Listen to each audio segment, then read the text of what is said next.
छत्रपति संभाजीनगर से जलगांव के beach स्थित अजंता घाट में आज सुबह एक गंभीर हादसा हुआ।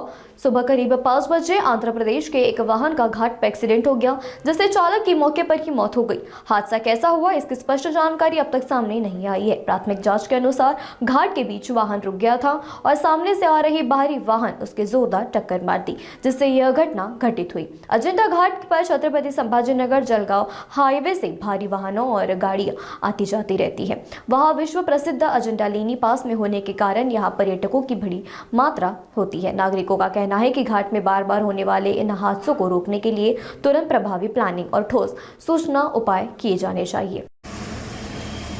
राजीव भाई, आपको इसके एक्सीडेंट की मालूमात कैसे हुई? हमारे एक्सीडेंट की मालूमात ऐसी हुई कि मैं अजंता बस स्टैंड के ऊपर खड़ा था और मुझे फ़ोन आया अजंता पुलिस स्टेशन बाइकराव साहब और बाबुलकर साहब का, और हमारे भाई अकीक का फ़ोन आया था कि भाई एक्सीडेंट हुआ है, आप वहाँ पहुँचो। तो मैं 7:30 बजे मैं वहाँ से बस स्टैंड से निकला हूँ और वहाँ से डायरेक्ट मैं यहाँ आया हूँ अपने बस स्टैंड के ऊपर। फिर मैंने आरिफ भाई यूट्यूब चैनल वालों को फ़ोन किया, हम दोनों बाइक पे यहाँ पे आए, लोकेशन पूरा घाट का निकाले, हमारे अजंता सर्कल में नहीं था। अजंता पुलिस स्टेशन वालों ने हमको बोले तो हमने उनको कॉल करके बोले कि यहाँ नहीं है, फरदापुर हट्टी में है। और फरदापुर हट्टी में जब हम ट्रक में आके चेक करें तो ड्राइवर ऑलरेडी काम करने के लिए नीचे उतरा था और वो नीचे फंस के उसको कोई गाड़ी वाले ने उसको वोल्टेज में मारा और मार के भाग गया। और जब हम देखे तो वो जगह पे ऑफ हो गया था, 2-2.5-3 घंटे उसको ऑफ होने के लिए हो गया शायद। और सब में पहले आरिफ भाई और हम लोग दोनों आए थे, हमने ही देखे। फिर उसके बाद में कोई नहीं आया। उसके बाद में हमने कॉल करे फरदापुर पुलिस स्टेशन वालों को, तो फिर पुलिस वाले वहाँ आए। फिर उसके बाद में ट्रैफिक जाम हुआ। फिर उसके तड़वी पठान साहब को आए, वो आने के बाद में फिर ट्रैफिक जाम होने के बाद में मंत्री रक्षा खड़ से वो भी अटकी, उनको भी हमने प्रस्ताव डाले। उनको भी हमारे परवीन भाई ठाकरे इन्होंने भी बोले कि मैडम आप 3-4 मरतबा इसमें फंसे हैं, तो फिर भी आप इसके ऊपर कोई एक्शन क्यों नहीं लेते हैं। तो जैसे कई प्रेस रिपोर्टर वाले यहाँ आके बोले हैं और यूट्यूब चैनल वाले आरिफ भाई ने भी उनको ये बोले कि भाई मैडम आप 4 मरतबा ट्रैफिक में फंसने के बाद में आपकी सरकार क्या काम कर रही है। और नितिन गडकरी से यही विनती है कि किसी की जान से ना खेले और रोड काम करें। और इससे पहले भी 4 दिन ये रोड जाम था और ये विनती करते हैं। आरिफ भाई, क्या बोलेंगे आप इस हादसे के बारे में जो बार बार अजंता घाट के अंदर हादसे हो रहे हैं, जनता को परेशानी हो रही है, प्रवासियों के हाल हो रहे हैं? मैं तो ये बोलना चाहूँगा परवीन भाई कि भाई बहुत दुख की बात है, बड़ी दुख की बात है क्योंकि अजंता घाट में इस तरीके के हादसे हो रहे हैं। क्योंकि एक ही हादसा नहीं हो रहा, इससे पहले एक नौजवान छोकरे की, एक लड़की की मौत हो गई जिसका नाम शाहरुख था, वो खंडाला का रहने वाला था, उसकी भी मौत हो गई शहर में आके। इस तरीके के हादसे हर रोज हो रहे हैं, कभी 8 घंटे ट्रैफिक जाम, कभी 5 घंटे ट्रैफिक जाम। तो मेरी नितिन गडकरी साहब से ये रिक्वेस्ट है कि मैं वीडियो भी बहुत डालता हूँ कि नितिन गडकरी साहब से ये रिक्वेस्ट है कि भाई घाट को बड़ा करना चाहिए, नहीं तो एक लाइन अलग से बनाना चाहिए और एक आने का रास्ता होना चाहिए, एक जाने का रास्ता होना चाहिए। इस तरीके के हादसे हो रहे हैं और तमाम गाड़ियाँ वाले से मैं बिल्कुल रिक्वेस्ट करना चाहता हूँ कि भाई आराम से बड़े हिसाब से चलाना चाहिए। बाइक वाले, कार वाले जो ओवरटेक करते हैं उनके लिए भी ये मैसेज है कि भाई आराम से चलाना चाहिए आपने, क्योंकि अजंता घाट मौत का घाट बन गया। 3 दिन पहले एक नौजवान छोकरे की लड़की की मौत हुई जिसका नाम शाहरुख था, खंडाले का रहने वाला है। उसके घर पर क्या बिजली होंगी और ये भी अभी किसी को पता नहीं है। ये केरला की, आंध्र की गाड़ी है। इस तरीके के हादसे हो रहे हैं और 10-15 घंटे ट्रैफिक जाम रहा। और जो टूरिस्ट सारी बाहर से फ्रांस, जर्मनी, अमेरिका, जापान, चीन, जहाँ से टूरिस्ट सारी अजंता केव्स घूमने के लिए, अजंता गुफाएं घूमने के लिए, तो बहुत मुश्किल का सामना करना पड़ा। पैदल चढ़ रही टूरिस्ट यहाँ। अगर कोई हादसा होगा तो कौन जिम्मेदार है इसका? हेलो, हाँ इधर को चालू ना।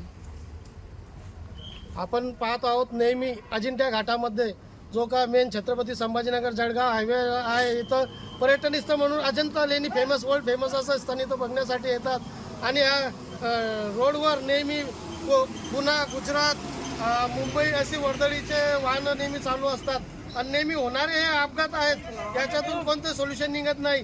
2 वर्षात हा रस्ता पूर्ण क्लिअर होणार होता, आज 7 वर्ष झालेले आहे उद्घाटनाला। नितीन गडकरी साहेबांनी उद्घाटन केलं होतं, तोपर्यंत आजपर्यंत रस्ता क्लिअर झालेला नाहीये। नेहमी अपघात होऊन प्रवाशांना अडचणीचा सामना करावा लागत आहे। तसेच कितीक महिलांचे कुकू पुसले गेले, कितीक मुलं अनाथ झाले अपघातामुळे। याची जबाबदारी सरकार घेणार का? या अनाथ मुलांचं तुम्ही संगोपन करणार का? का या आपल्या चुकीमुळे हे अपघात होऊ लागलेला आहे आणि जनतेला त्रास होत आहे? याचं तुम्ही कोणत्या पद्धतीनं सोल्युशन देणार आहे जनतेला? कधीतरी समोर येऊन सोडवा। PWD बांधकाम विभाग कोणतेही लक्ष देत नाही, मोठमोठे गड्डे झालेले असतात तरी लक्ष देत नाही। यावर पुढील जनतेचे आपण प्रतिक्रिया घेणार आहोत। तरुण महाराष्ट्र न्यूज चैनल, अजिंठा, प्रवीण डाकरे। तो परवीन भाई, अभी खरसे ताई आए थे जो उनसे आपने बात की है, तो क्या बोले आपको भी उन्होंने? मैंने भी बात किया उनसे, तो क्या बोले आपको उन्होंने? खरसाताई ने जो वन विभाग के अंदर से रोड गुजर रहा है, इसके लिए उनको परमिशन नहीं मिल रहा है। वैसे तो समझ में नहीं आता परमिशन क्यों नहीं मिल रहा है। सरकार उनकी है, मंत्री उनके, विभाग सब उनका है, केंद्र से लेकर राज्य में सरकार उनकी है, उनको परमिशन कैसा नहीं मिलता, ये एक सोचने की बात हो गई है। एक्चुअली राजकारण चल रहा है किसके लिए?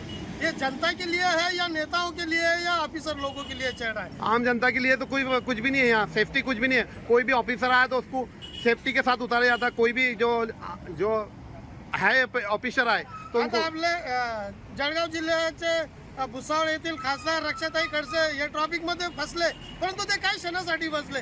सामान्य नागरिक 10-12 तास फसत असतो, त्यांच्यासोबत बंदोबस्त होता, ते 10 मिनिटांमध्ये ते ट्रॉफिक मधून निघून गेले। हे सामान्य जनतेसाठी ही सुविधा आहे का? तुम्ही व्हीआयपी असल्यामुळे तुम्हाला ही सुविधा मिळते। अरे एक हफ्ते में 2 मौत हो गई।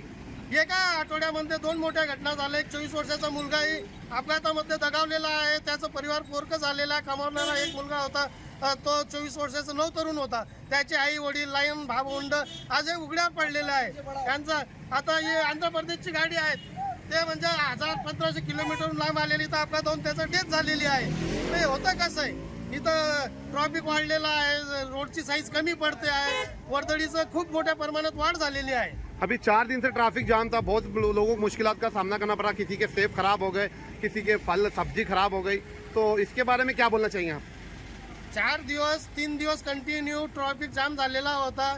बऱ्याच जणांचे, शेतकऱ्यांचे फळ भाजीपाला हे वाहनामध्येच खराब झालेले आहे। प्रवाशांनी काहींनी पायी प्रवास केलेला आहे, काहींनी दुसऱ्या मार्गाने प्रवास केलेला आहे। खूप समस्यांना तोंड करून अजिंठा घाटात प्रवासी करतात। त्यांना अगोदर जाण्या अगोदर विचारावं लागतं का अजिंठा घाट जाम आहे का खुला आहे, तरच ते या मार्गावर बरेचसे जण प्रवास करतात।